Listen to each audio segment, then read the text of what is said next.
In a world where there is already enough negativity and discomfort, why on earth would people deliberately design environments to make others feel worse? I'm sure there are various answers to this question. However, today I'm going to be talking about one room in particular that is more common than you may think. This room wants to make you feel powerless, isolated, and exposed, so you have nothing left to offer except the truth. I'm talking about police interrogation rooms, American ones in particular, which are solely designed to conjure up confessions from guilty suspects. Welcome, builders of the internet. My name is Jessa, and I'm here to explore the psychological impact of buildings.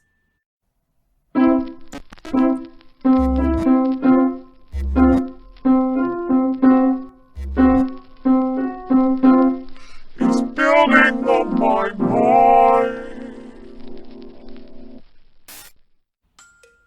Location. As a suspect being interrogated, the mind games begin before you've even sat down. Just the position of this room in relation to everything else is well considered. Why on earth would anyone confess to a crime if all they could hear are cell doors slamming shut? If all they can hear is the negative consequence of their admission? Ideally, this room is located away from any reminders of what a suspect may face for confessing to a crime. The room is also advised to be soundproof, with extra insulation on the walls, the ceilings, the floors, so that external noises are dampened and sounds are reduced as much as possible. How is the room built from a construction point of view? Let's start with the size. The actual space of the room is relatively small, but within reason. There needs to be enough room so that 3 people can sit comfortably, that is, not being intrusive to each other's personal space. Tiny spaces are said to elevate feelings of stress and claustrophobia, which will further add to the discomfort and anxiety that the police want you to feel. If the room is too large, some say it will enable the suspect to psychologically enter the void, whatever that means. But generally speaking, larger spaces are said to have a bit more of a positive influence, making people feel more at ease, liberated even. The recommended dimensions for this room is about 2.4 by 3 meters, or about 8 by 10 feet. And maybe there's a case to be made about long rectangular spaces potentially feeling alienating. However, there are various examples of square 3 by 3 meter rooms as well. For reference, that's about the size of a standard or maybe a small gazebo. Though unlike a lovely little outdoor gazebo, this room will rarely have contact with the outside world. The lack of windows is to provide a sense of privacy and so that the suspect is free from all external influence. Even if there were curtains draped over windows, it reduces this sense, ultimately impacting the psychological turmoil that the police officers are aiming to induce. The height of the room can also be a factor that adds to one's personal discomfort. High ceilings are said to create the feelings of freedom, which is not what they want you to feel in this situation. Of course, the ceiling height is limited by the floor-to-ceiling height of the police station itself, which is typically around 3 meters. However, some may find it appropriate to intentionally lower the ceiling so that it creates the feeling of restriction, both physically and mentally, and this helps confine one's thoughts. In many TV series and movies, you may notice observation mirrors. These can also be called one-way or two-way mirrors for some reason. But either way, the purpose is so that from the suspect's point of view, they see an ordinary-looking mirror. But on the other side of that wall, it acts as a window so that people who aren't in the room can observe what's going on to help determine what techniques are successful or not. Often, a suspect will think that they're only talking to the people immediately present, which is much less intimidating than talking to, say, 5 people at once, and this increases their chances of confession. However, some sources say that it actually does increase the suspect's anxiety too. You can see from this floor plan recommended by a 2001 study that the observation mirror is to the side of the suspect, rather than being head-on, to reduce the chance of them looking into it. The mirror will be placed about 1.5 meters high, so that the subject cannot see their own reflection when they're sat down. This is because if they see their reflection, they can observe how they're presenting themselves to the officers and potentially change how they're acting to suit the narrative that they're trying to portray. The door is to be made of solid material to help reduce external noise in conjunction with the wall insulation mentioned previously. It should definitely not resemble a cell door and probably shouldn't have things like locks on it either. The goal is to have as little reminder of the consequences for their compliance and admission of any crime to these officers. The floor is also designed to absorb as much sound as possible.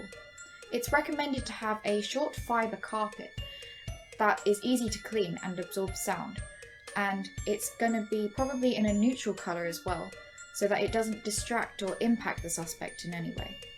There are 3 walls that a suspect will be able to see, the one directly in front of them, and the 2 on either side of them. These are plain, with no decorations to remind or distract the suspect in any way, and they're often painted light pastel colours to resemble an office-like appearance. The specific colours may well have cold undertones, because warm tones are said to be more welcoming and friendly. As for the last wall, this is behind the suspect and out of their constant view, so there may be scope to put decorations, say artwork or a clock on the wall. This serves the purpose of adding to the office-like appearance, so that if a jury sees the footage, they can determine it as a non-threatening setting. Sometimes walls remain untouched for years, decades even. There have been some claims that there are faint remnants of dried up blood, dirt and graffiti on the walls, and that they've been left to deteriorate and decay. Despite the complaints, an official from the American Police Association has said, "Certainly we value the opinions of our clientele. After all, they keep us in a job, especially the repeat customers. But compared to the joint, our rooms are like a Vegas lush pad. My best advice to these degenerates is to make a quick confession and plead guilty." Let's be honest, in a room that's designed to make people feel uncomfortable, there's very little incentive to refurbish or improve the conditions that have only been optimised by decades of deterioration. So I doubt that the budget-constrained departments will be in any rush to improve these conditions, much to the disappointment of complaining suspects. On to the furniture of the room. According to the Reed technique and various manuals, there should be 4 pieces of furniture, 3 chairs and 1 desk to write on.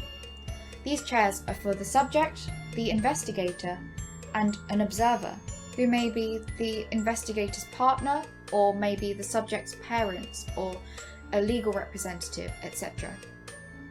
They will be positioned so that the investigator and subject have full view of each other. For example, there should be no desk in between them, as this creates a physical barrier or shield that gives the suspect confidence and protection when lying to the investigators. It also prevents the investigators from interpreting any non-verbal behaviour, such as lower body movements, hand fidgeting, etc. The observer's chair is on the other side of the table, to be out of the suspect's sight. This is to heighten the sense of privacy, which is often reduced by having a third party present. The subject's chair should be basic, say a hard, straight-backed one that you may find in reception areas or waiting rooms, and the interrogator's chair should be similar, if not the same. If their chair is overly comfortable or luxurious, this can automatically create a dynamic where the suspect feels that they're in an unfair situation. This can reduce the chances of them being upfront and honest with the officers.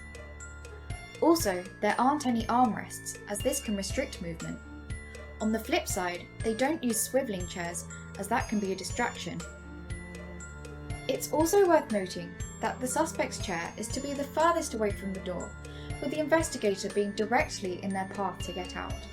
This is poetic in a sense, as it provides the subconscious feeling that their only route to freedom is through the interrogator, through their confession.